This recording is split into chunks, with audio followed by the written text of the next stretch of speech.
Hello दोस्तों, स्वागत है स्टडी विद एस में। आज की इस वीडियो में आप लोगों को पढ़ाने वाला हूँ 10th क्लास के उर्दू के दरअसल की किताब से चैप्टर नंबर 31 और 32। यानी कि आज की इस वीडियो में हम लोग 2 चैप्टर कंप्लीट करेंगे और दोनों चैप्टर गजल है। पहली गजल जो है वो चैप्टर नंबर 31 में डाल दी गई, दूसरी गजल चैप्टर नंबर 32 में डाल दी गई। दोनों चैप्टर क्या है, गजल है। और इन दोनों चैप्टर के लिखने वाले लेखक जो है, लेखक को उर्दू में मुसन्निफ कहते हैं। मुसन्निफ जो है वो एक ही है जिनका नाम हसन नईम। हसन नईम पहले गजल को भी लिखे हैं और वही दूसरे गजल को भी लिखे हैं। दोनों चैप्टर के मुसन्निफ कौन है? हसन नईम, याद रखना है। तो सबसे पहले हम लोग हसन नईम के बारे में जानेंगे। हसन नईम के बारे में कुछ डिटेल जान लेते हैं। आप जो क्वेश्चन पूछता ही आप लोग जानते हैं के बारे में जानना जरूरी है। उसके बाद से फिर हम लोग दोनों गजल, इन दोनों चैप्टर को अच्छे तरीके से प्रत्येक लाइन को उसका मतलब जानेंगे हम लोग। तो सबसे पहले हसन नईम के बारे में जानेंगे कि पैदाइश जो 6 जनवरी 1924 ईस्वी को पटना में हुई थी। याद रखना है, क्योंकि आपसे कोई क्वेश्चन पूछ सकता है कि हसन नईम की पैदाइश कहाँ हुई थी, तो ऑप्शन में दिया रहेगा पटना में। तो ये इंपॉर्टेंट पॉइंट है, 6 जनवरी 1924 पटना। उसके बाद इनका असल नाम, रियल नेम जो था सैयद हसन, लेकिन ये मशहूर हुए हसन नईम के नाम से, क्योंकि अपना तखल्लुस रखते थे नईम। अपने शेर व शायरी के लास्ट लाइन में, गजल के लास्ट लाइन में कौन सा नाम यूज करते थे? नईम। इसलिए इनका असल नाम सैयद हसन तो था, लेकिन मशहूर हुए हसन नईम के नाम से। आगे बढ़ते हैं। हिंदुस्तान के वजारत खारजा से वाबस्ता थे। हसन नईम जो है वो हिंदुस्तान के यानी कि इंडिया के वजारत खारजा यानी कि विदेश मंत्रालय से इनका संबंध था। विदेश मंत्रालय में काम करते थे हसन नईम, और किसी वजह से ये रिजाइन दे दिया वहां से, और उसके बाद से फॉरेन मिनिस्ट्री यानी कि जॉब छूटा। तब इनका माली हालत बहुत ज्यादा कमजोर हो गया, यानी कि इनकी आर्थिक स्थिति बहुत ज्यादा डूब गई। तो वो पैसे की कमी हो गई, धीरे धीरे अपना जमीन जायदाद बेचना शुरू कर दी। पैसे की ढेर सारी कमी हो गई थी इनके पास। और बीच में गालिब इंस्टीट्यूट दिल्ली के डायरेक्टर भी हुए थे। हसन नईम गालिब इंस्टीट्यूट दिल्ली के डायरेक्टर भी हुए थे, जो डायरेक्टर के पोस्ट पर जॉब कर रहे थे ताकि उनको पैसा वैसा मिले, जिसकी वजह से खर्चा चला सके। लेकिन हुआ ये कि नाजुक मिजाजी की वजह से हसन नईम का डायरेक्टर एक पोस्ट था, ये भी छूट गया। यहाँ पे इनका भी मतलब छुट्टी हो गई। इनकी तबीयत ठीक नहीं रहती थी, जिसकी वजह से डायरेक्टर का पोस्ट भी ये छोड़ दिए।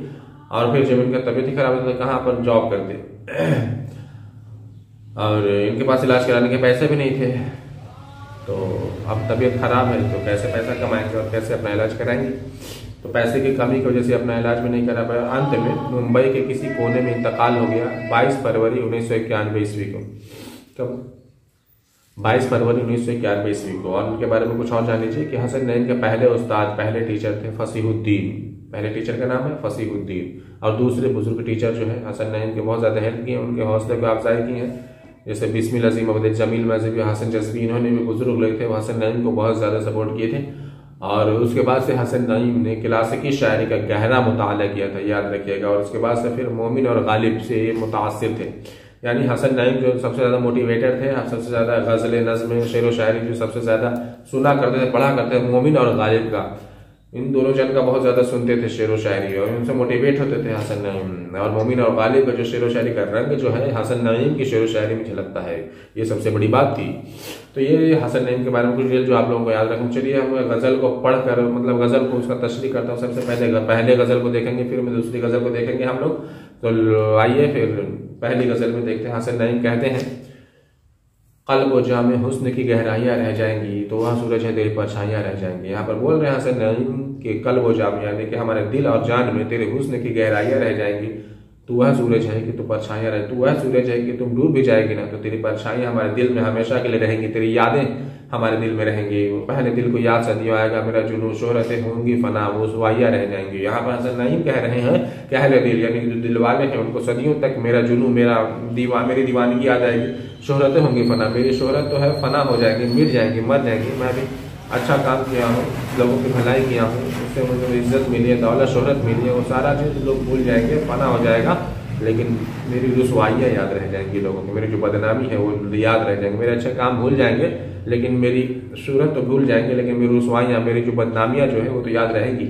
गुफ्तगू तुझसे करेंगे मेरी गजलें सुबह शाम, तेरी खलवत में मेरी तन्हाइयाँ रह जाएंगी। यहाँ पे हसन नईम बोल रहे हैं कि गुफ्तगू तुझसे करेंगे, मेरी गजलें जो है वो तुमसे सुबह शाम गुफ्तगू करेंगी, बातें करेंगी, और तेरी खलवत में मेरी तन्हाइयाँ रह जाएंगी, यानी तेरी तन्हाई में मेरी तन्हाई रह जाएगी। खलवत का मतलब कहना ही होता है मैं निकल जाऊंगा अपने जुस्तजू से, एक दिन बस में यारा में ख्याल आराइयाँ रह जाएंगी। यहाँ पर ऐसे नहीं बोल रहे हैं कि मैं एक दिन निकल जाऊंगा अपने जुस्तजू में, अपनी तलाश में निकल जाऊंगा कहीं, और बस में यारा में मेरे दोस्त यारों में सिर्फ ख्याल आराइयाँ ही रह जाएंगी, यही सोचते रह जाएंगे कि आखिर में गया तो गया कहाँ। दूर तक कोई ना होगा नगमे संजू में नहीं, बस चमन में याद की पुरवाइयाँ रह जाएंगी। यहाँ पे बोल रहे हैं, ऐसा नहीं, ये लास्ट लाइन है, यहाँ पे बोल रहे हैं कि दूर तक कोई नगमा सुनाने वाला नहीं होगा नईम, और बस चमन में याद की पुरवाइयाँ रह जाएंगी। बस तुमको लोग याद करेंगे और बस चमन में याद की पुरवाइयाँ रह जाएंगी, तेरी यादें तो लोगों के बीच रह जाएंगी और दूर तक कोई नगमा सुनाने वाला नहीं होगा। ठीक, तो ये था आप लोगों का लास्ट लाइन, पहली गजल हो गई।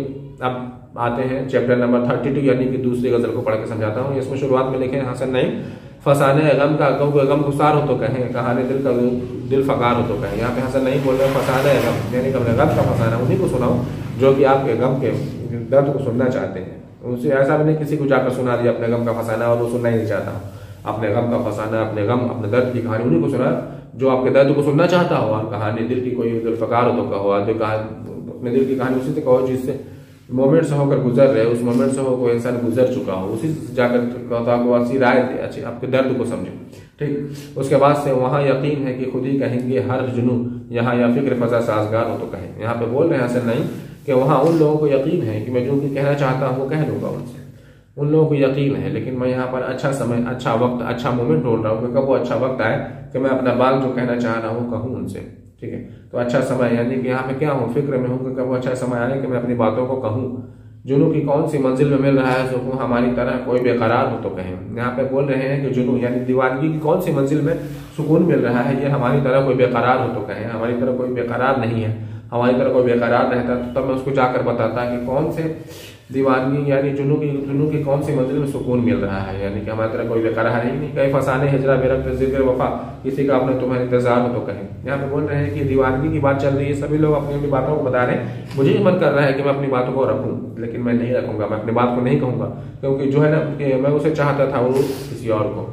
ठीक, उसी में छेड़ा न हमें फसाने शब गम के उनकी शाम भी कुछ शौगवार हो तो कहूँ। यहाँ पे बोल रहे हैं हसन नईम के मैं अपने दिल की बात उनसे बोलना चाहता था लेकिन नहीं कहा। मैं जो भी बोलना चाहता था अपनी बातें मैं उनसे नहीं कहा, क्योंकि उनकी जिंदगी अच्छी खासी चल रही थी।